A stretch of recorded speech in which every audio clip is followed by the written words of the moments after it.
आज हम लोग देखेंगे the counsellor BEd fourth semester में दिया गया है। परामर्शदाता। परामर्श अभी हम लोगों ने देखा, इससे पहले पिछले कक्षाओं में देखा कि परामर्श क्या होता है, निर्देशन क्या होता है, परामर्श की विशेषता क्या है, ये सब देखें, इस पर चर्चा हुई हुई। अब देखेंगे परामर्शदाता, यानी कह सकते हैं कि परामर्श किसी व्यक्ति की व्यक्तिगत समस्याओं को दूर करने के लिए जो सहायता दी जाती है, जिस प्रकार का समाधान किया जाता है, उसे क्या कहते हैं? परामर्श कहते हैं। और परामर्श जो देता है, यानी परामर्श देने वाले व्यक्ति को परामर्शदाता कहा जाता है, काउंसलर कहा जाता है। तो ये जो, और आप सभी जानते हैं कि परामर्श की सफलता परामर्शदाता के ऊपर निर्भर होती है, उसके ज्ञान प्रतिभा इसके ऊपर डिपेंड करती है। अब हम लोग देखेंगे कि जो परामर्शदाता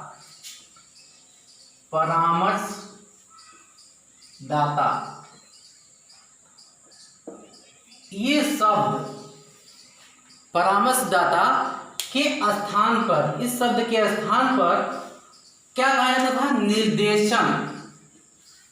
निर्देशन विशेषज्ञ, यानी गाइडेंस स्पेशलिस्ट। क्योंकि आप लोग जानते हैं कि निर्देशन का अभिन्न अंग ही परामर्श है। तो बाद में 19वीं सदी के तीसरे चौथे दशक में कुछ विद्वानों ने गाइडेंस स्पेशलिस्ट को परामर्शदाता का नाम दिया। ठीक है, अब देखेंगे कि ये जो परामर्शदाता है, इसके क्या गुण होते हैं और विद्वानों ने अपने क्या क्या राय दिए हैं। तो जोन्स महोदय ने कहा, उन्होंने एक ही लाइन में कहा, जोन्स महोदय ने, कि परामर्शदाता वह है जो परामर्श का कार्य करता है। यानी कहने का मतलब उनका ये था कि परामर्शदाता के ऊपर और कोई अन्य जिम्मेदारियां न सौंपी जाए, केवल परामर्शदाता जो कर रहा है, परामर्श का कार्य कर रहा है, उसे सिर्फ परामर्श का कार्य ही करने देना चाहिए। जैसे शिक्षक हैं, परामर्शदाता के रूप में कार्य कर रहे हैं, अब उनके ऊपर बच्चों का समस्या समाधान करने के अतिरिक्त उनके ऊपर अन्य जिम्मेदारियां सौंप दी जाए, प्रबंधन का कार्य सौंप दिया जाए, मैनेजमेंट का कार्य सौंप दिया जाए, और जैसे कि और भी कार्य होते हैं विद्यालय में, उनका कार्य सौंप दिया जाए, तो परामर्श की सफलता वहाँ पर अच्छे से नहीं हो पाएगी, या परामर्श प्रभावशाली नहीं हो पाएगा। इसलिए जैसे डॉक्टर हैं, अब वो क्या करते हैं? आप गए उनके केबिन में, आपको आपकी समस्या का समाधान कर दिए। अगर उनके पास ये कह दीजिए कि आप दवा मेडिसिन भी आप दीजिए, या फिर आप पूरा हॉस्पिटल का मैनेजमेंट भी आप ही देखिए, तो कहाँ से कर पाएंगे? तो समस्या का समाधान पूर्ण रूप से नहीं हो पाएगा। इसलिए जोन्स महोदय ने जो बात कही कि परामर्शदाता वह है जो परामर्श का कार्य करता है। अब हम लोग देखेंगे कि परामर्शदाता के गुण, इनके गुण जो हैं, व्यक्तिगत गुण 3 भागों में बांटा गया है, विद्वान 3 भागों में बांटा। व्यक्तिगत गुण पर्सनल क्वालिटीज हैं, और व्यवसायिक गुण वोकेशनल क्वालिटीज, सामाजिक गुण सोशल क्वालिटीज। यानी व्यक्तिगत गुण में देखा गया, पहला पॉइंट ये देखा गया, आकर्षक व्यक्तित्व, अट्रैक्टिव पर्सनालिटी। माने ये भी रखता है कि अगर शिक्षक एज ए काउंसलर, शिक्षक अगर ये मतलब है कि आकर्षक भी होना चाहिए, उसका पर्सनालिटी अट्रैक्टिव भी होना चाहिए। उस व्यक्तित्व का मतलब केवल शारीरिक सुंदरता से नहीं है, व्यक्ति उसके अंदर आत्मविश्वास, सेल्फ कॉन्फिडेंस होना चाहिए कि कोई बच्चा अपनी समस्या लेकर आया और आपके अंदर ये क्षमता होनी चाहिए, इस समस्या का समाधान अवश्य हो जाएगा, उसे भरोसा भी देना चाहिए। और उसकी वेशभूषा भी डिपेंड करती है। तत्पश्चात उसका वेशभूषा और चलने बोलने का तरीका, बोलने का भी उचित ढंग होना चाहिए, ये भी इसका एक विशेष गुण है। और दूसरे नंबर पाएंगे स्वास्थ्य, हेल्थ। यह कहा गया है, अरस्तु ने पहले ही कहा है कि स्वस्थ शरीर में स्वस्थ मस्तिष्क का निर्माण होता है। तो सीधी सी बात है, जो आपकी समस्या का समाधान कर रहा है तो उसका ये विशेष रूप से कर्तव्य बनता है, विशेष रूप से वो ध्यान देगा कि अपने स्वास्थ्य के प्रति जागरूक रहे, उसका स्वास्थ्य अपने उसका ध्यान दे, पूरा पूरा ध्यान रखे, तभी वो दूसरे की समस्या का समाधान कर पाएगा। और चरित्रवान कैरेक्टर भी परामर्शदाता का अच्छा होना चाहिए। प्रायः बच्चे जो छात्र होते हैं वो अपने परामर्शदाता को यानी अपने शिक्षक को ही अपना आइडियल मान लेते हैं, वो उन्हीं के अनुरूप ढलना चाहते हैं, वो उन्हीं के अनुरूप चाहते हैं। इसलिए शिक्षक को चाहिए कि उनके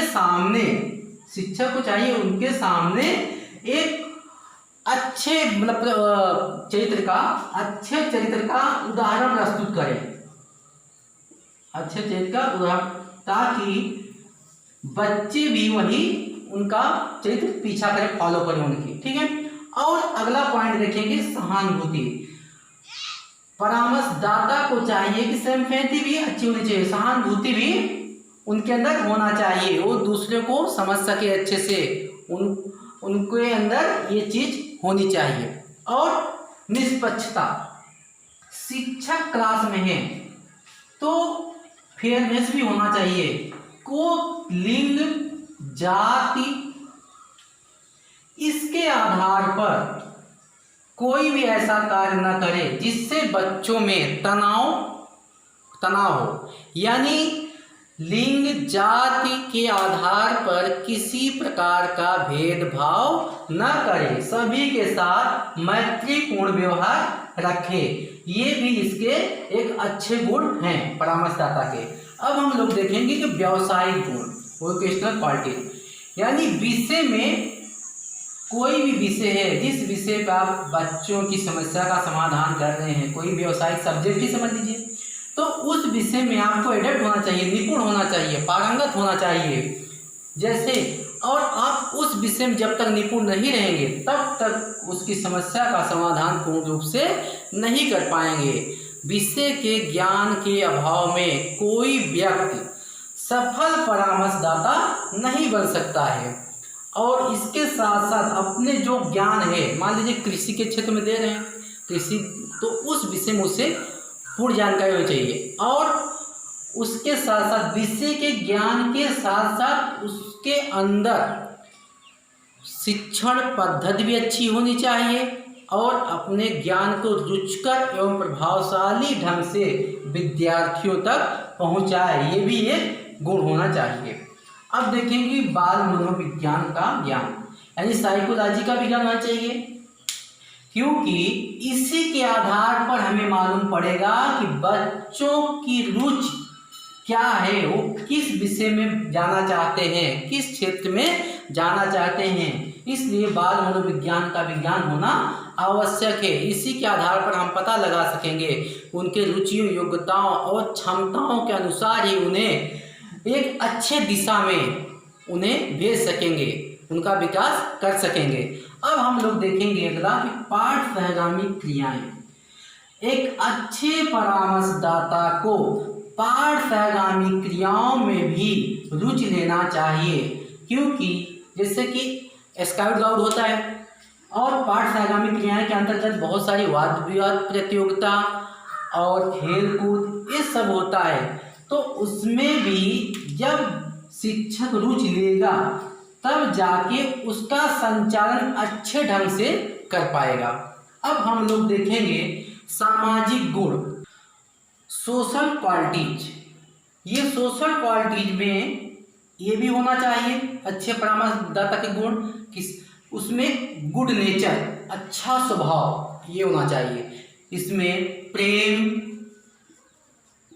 दया, सहानुभूति और सहनशीलता भी होनी चाहिए। भाई सहनशीलता तो सबसे जरूरी है, यानी बच्चा कुछ अगर परामर्श के टाइम पे कुछ ऐसी बातें कह गया जिससे परामर्शदाता को अच्छा न लगा, गुस्सा आ गया, तो भी गुस्से में आकर कुछ बोल दिए तो परामर्श की प्रक्रिया पूर्ण नहीं हो पाएगी। इसलिए सहनशीलता सबसे जरूरी है। प्रेम, दया, सहानुभूति ये सब भी गुण होने चाहिए परामर्शदाता में। और समाज की संस्कृति में आस्था, यानी बालक जिस समाज में रहता है, यानी हम जिस समाज में रहते हैं, शिक्षक उसी समाज में रहेगा, तो उस समाज के आदर्श मूल्य, उसके रीति रिवाज जो होते हैं उसमें भी आस्था होनी चाहिए।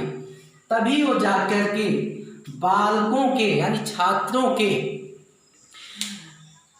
को भी समाज की सांस्कृतिक परंपराओं से परिचित कर सकेगा। जब वो स्वयं उसमें आस्था रखेगा तभी बालकों को भी उस तरफ उनके बातों को समझेगा अच्छी तरीके से। और अच्छा क्या है, तीसरा क्या है अगला, अच्छे संबंध, गुड रिलेशन, यानी परामर्शदाता को चाहिए, विद्यालय में शिक्षक है तो विद्यालय में जितने भी कर्मचारी हैं सबसे उनका व्यवहार भी अच्छा होना चाहिए। प्रधानाध्यापक जो होते हैं वहाँ के, या प्राचार्य कहते हैं, डिग्री कॉलेज प्राचार्य कहते हैं, जो प्राचार्य होते हैं वो उनसे अच्छा व्यवहार, और शिक्षार्थियों से भी अच्छा व्यवहार। और उनको चाहिए कि शिक्षार्थियों के साथ तानाशाह जैसा उनके साथ व्यवहार न करें, एक अच्छे मैत्रीपूर्ण व्यवहार रखें। उससे परामर्श प्रक्रिया सहज और सरलता से अच्छी होगी, मतलब अच्छा कार्य होगा, अच्छे रूप से परामर्श संपन्न होगा।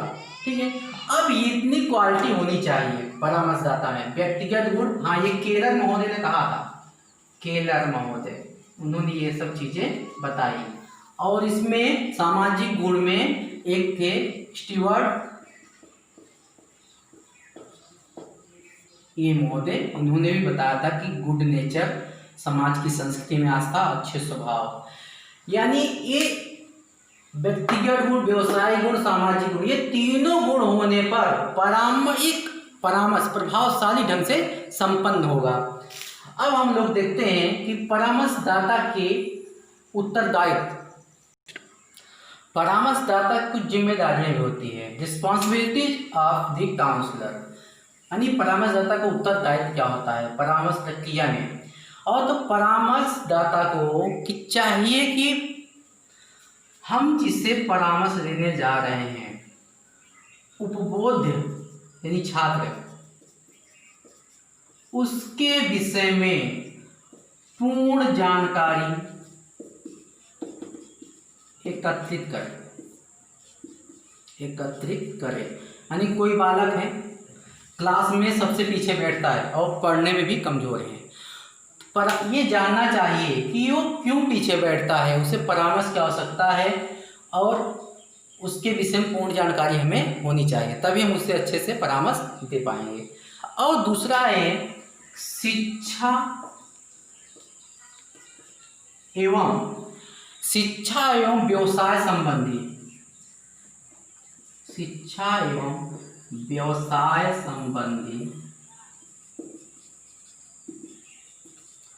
सूचनाओं का संग्रह,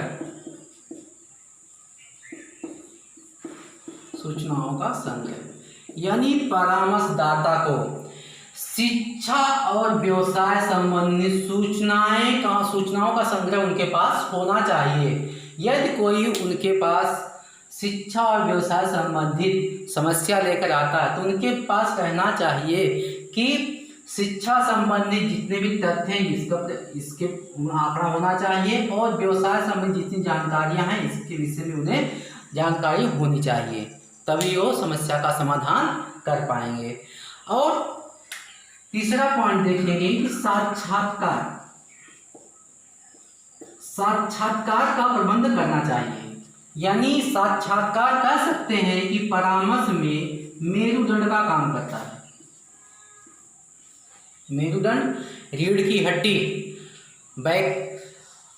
बैकबोन जिसे कहते हैं, तो ये परामर्श प्रक्रिया में साक्षात्कार बहुत भूमिका, इसका प्रबंध भी परामर्शदाता को करना चाहिए। और नेक्स्ट पॉइंट देखेंगे निःशुल्क